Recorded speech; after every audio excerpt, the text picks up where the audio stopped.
안녕하세요. 나는 변호사다. 김세라 변호사입니다. 이제 제가 고시, 사법고시도 공부하고 이렇게 변호사가 됐지만 옛날 고시 공부할 때 민법에 제일 먼저 누구나 여러분 고등학교 때도 수학의 정석 사면 처음에 이 집합 나오는 데는 엄청 책이 시커멓잖아요. 근데 그거 뒤로 갈수록 제대로 안 하는 건데 민법도 처음에 책 사면 앞에 부분 엄청 열심히 공부하거든요. 뒤로 갈수록 헤매는 거지. 그래서 이게 민법에 권리남용의 원칙이라는 게 있어요. 제가 고시 공부할 때는 누가 이런 거 과연 쓸까? 재판에서 이런 거 쓸까? 이렇게 생각했던 정도로 뭐 이런 게 있나 했던 건데 막상 이렇게 실무적으로 소송을 해보니까 이 권리남용으로 이렇게 쟁점이 돼서 주장을 하고 실제로 받아들여지기도 하는 사례들이 적지 않아요. 그래서 오늘 이제 그걸 설명을 하는데 민법에 권리남용에 관한 규정이 딱 하나 있어요. 민법 2조 2항에 권리는 남용하지 못한다. 이게 단데 그러면 도대체 무엇이 권리남용이냐? 그럼 권리를 남용하면 어떻게 하는데? 이제 이게 요건과 효과라는 거거든요. 그거에 대한 내용이 하나도 없어요. 민법 조문 1000개가 넘어요, 여러분. 한번 집에 가서 천천히 찾아보세요. 이렇게 된 조문이 있는지. 대체로 어떤 요건이 뭐 어떠하면은 어떻게 된다. 이런 거거든요. 그러니까 전체적인 민법 조문이 그냥 권리를 보장하고 그 권리를 침해하면 어떻게 한다는 그런 게 대부분인데 이거는 그냥 권리를 남용하지 못한다. 그러니까 권리자의 권리 행사 자체를 제한하는 규정인 거죠. 권리자가 권리를 100% 행사하는 거지 무슨 남 생각해서 행사 못하고 아니잖아요. 하지만 최소한의 사회적 테두리라는 게 있다는 거죠. 그게 이제 이 하나의 조문에 응축되어 있는 거거든요. 권리는 남용하지 못한다. 그래서 무엇이 도대체 권리 남용이고 그럼 권리 남용을 하면 어떻게 되느냐? 이런 요건과 효과는 전체적으로 싹 다 해석문입니다. 그래서 이거 판례 해석을 따라갈 수밖에 없다. 근데 이제 지금까지 응축된 수십만 개의 대법원 판례들을 다 이제 종합을 해서 학자들이 이걸 이렇게 해석한다라고 해서 책을 만들어 놓은 거죠. 자, 그럼 이론적인 내용은 다 빼고 실무적으로 갑니다. 자, 권리 남용이라는 것은 이거예요. 권리자에게는 본인이 권리자인데 본인이 소유자야. 내가 이 1000평 땅 10억 주고 산 내 땅이야. 내 땅인데 이 땅에 대한 권리 소유권을 행사하는 것이 권리자에게는 아무 이득이 없고요. 그렇게 함으로써 누군가 피해보는 상대방이 있다면 그 상대방에게는 극심한 고통이 되거나 아니면 권리자에게 혹시라도 약간의 이득이 있다고 하더라도 그것이 그 상대방의 고통과 비교했을 때는 너무 차이가 커. 권리자는 이만큼 얻으려고 상대방을 죽어넣는 거죠. 이런 경우. 그리고 전체적으로 이 권리 행사가 사회질서나 신의칙에 위반하는 경우. 이거를 뭐 이론서에서 뭐 주관적 요건이 필요하냐, 객관적 요건이 필요하냐, 뭐 어떻게 판단하냐 이렇게 나누는데 그런 거 다 빼시고 이렇게 이해하시면 돼요. 그러니까 예를 들어 제가 서울의 종로에 10,000평 땅을 가지고 있어요. 거기 위에 당연히 뭐 집이 있겠죠. 서울 시내니까. 집들이 이렇게 따닥따닥 붙어 있는데 제 땅에 옆집이 0.1평이 넘어온 거예요. 그래서 제가 분노를 한 거지. 내 땅인데, 내 소유권인데 왜 너를 침범하느냐? 그 넘어온 0.1평 정확히 측량해서 부셔라. 철거 청구. 그리고 그 대지 토지 인도 청구. 이렇게 소유권에 기초한 토지 인도 및 건물 철거 청구를 한 거예요. 이게 이제 어려운 말로 물권적 청구권인데 그랬을 경우에 상대방이 주장할 수 있는 게 바로 권리남용이에요. 왜냐면 저는 사실 그 0.1평 별로 필요는 없어요. 근데 여러분 건물을 집을 0.1평을 잘라낸다는 게 가능합니까? 카스테라 잘라요? 안 되잖아요. 그거 하려면은 그 사람은 어쩌면 그쪽을 다 헐어서 다시 지어야 될 수도 있어요.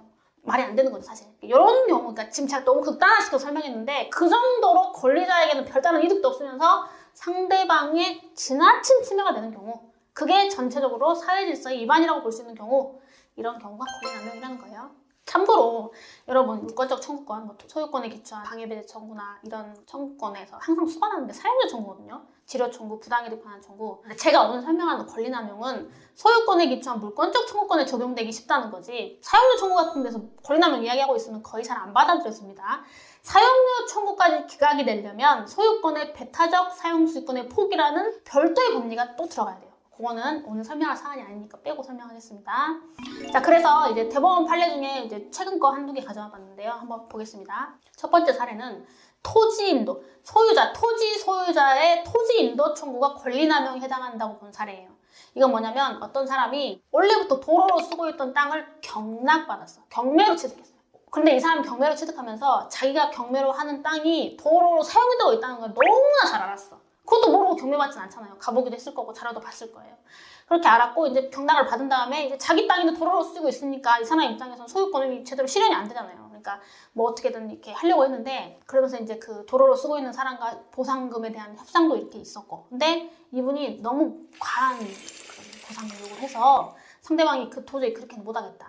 통상적인 수준에 넘어서는 그런 보상금을 요구해서 상대방이 이건 안 되겠다라고 해서 거절을 하니까 이 토지 소유자는 원고가 상대방을 상대로 토지인도 청구를 한 거예요.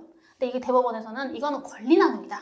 그래서 원고의 토지 인도 청구 자체를 기각을 했습니다. 그래서 소유권에 기초한 토지 인도 청구가 권리남용이 되기 위해서는 이제 기존의 토지 이용 현황에 따른 어떤 상황을 봤을 때 그 인도를 함으로써 원고가 얻는 이득과 토지 소유자가 얻는 이득과 그 점유를 상실하게 되는 상대방이 얻는 손해 사이의 이익을 형량을 해보고, 그다음에 원고가 이걸 가져가서 무슨 소유권 행사를 할 수 있는지, 이 토지 현황에 비추어서 다른 어떤 이용 가치가 있는지. 그러니까 예를 들어서 도로밖에 어차피 안 되는 거야. 그러면 이 사람이 가져가도 도로밖에 안 돼. 이런 거지. 차라리 그냥 사용료를 받고 쓰게 해주는 게 맞지 않느냐. 이걸 가져가는 자체가 권리남용이다. 이제 이렇게 해석할 수 있는 거거든요. 그리고 또 이제 판사님들이 뭘 보냐면 보상금이나 이런 협의 과정에서 좀 지나치게 말도 안 되는 500원짜리 지우개를 1억 내놔라 그러면 안 사고 말죠. 안 사고 말잖아요. 그렇잖아요. 그런 것처럼 말도 안 되는 요구를 했는지 이런 것들 종합적으로 고려해서 이 사건은 예초에 도로를 오랫동안 사용돼 있었고 원고가 경매로 취득했기 때문에 알아요. 그래놓고 나중에 가서 말도 안 되는 요구, 금액 요구를 하면서 사가라. 이렇게 해서 안 그러면 나가라. 사용 못한다. 이렇게 하는 게 말이 되냐는 거죠. 이게 이제 권리남용에 해당한다고 본 사례고.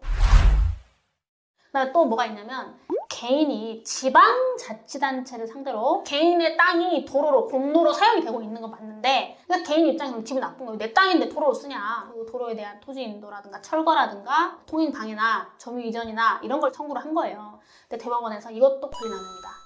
기본적으로 사용료 청구는 가능하다. 내 땅을 나라나 지방자치단체 도로로 쓰고 있으면 소유자 입장에서 소유권 제약인 건 맞기 때문에 사용료 청구를 하는 건 괜찮은데 오래전부터 그 마을 사람들이 이 공로로 사용을 했고 그거에 대해서 이 사람뿐만 아니라 그 전 소유자, 전전 소유자 아무도 이거에 대해서 사용료 청구라든가 인도 청구 그런 걸 한 적도 없었고 너무나 당연하게 받아들였던 사정이고 소유자이긴 하지만 이 땅을 본인이 인도 받아서 뭐 할 것도 없어요. 그냥 도로예요. 도로밖에 못 써요. 거기다 아무것도 못해. 할 수 있는 게 별로 없어. 거의 없어. 그렇다면 마을 사람들 사용하지 못하게 함으로써 그 마을은 어떻게 되겠어? 길이 없는데. 그럼 다시 길을 만들어요? 그 비용이 더 말도 안 되게 든다는 거죠.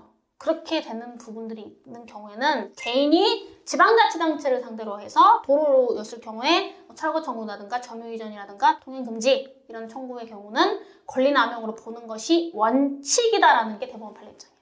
여러분 마지막으로 설명드립니다. 사용료 청구는 또 달라요. 사용료 청구는 사용수익권의 배타적 포기로 인정되는 부분까지 있는지까지 검토돼야 되는 거고 무턱대고 사용료 청구에도 권리남용 주장하고 있으면은 안 됩니다. 자, 여기까지 설명을 드리겠습니다. 오늘도 이렇게 시청해주셔서 대단히 감사합니다. 구독과 좋아요 눌러주세요.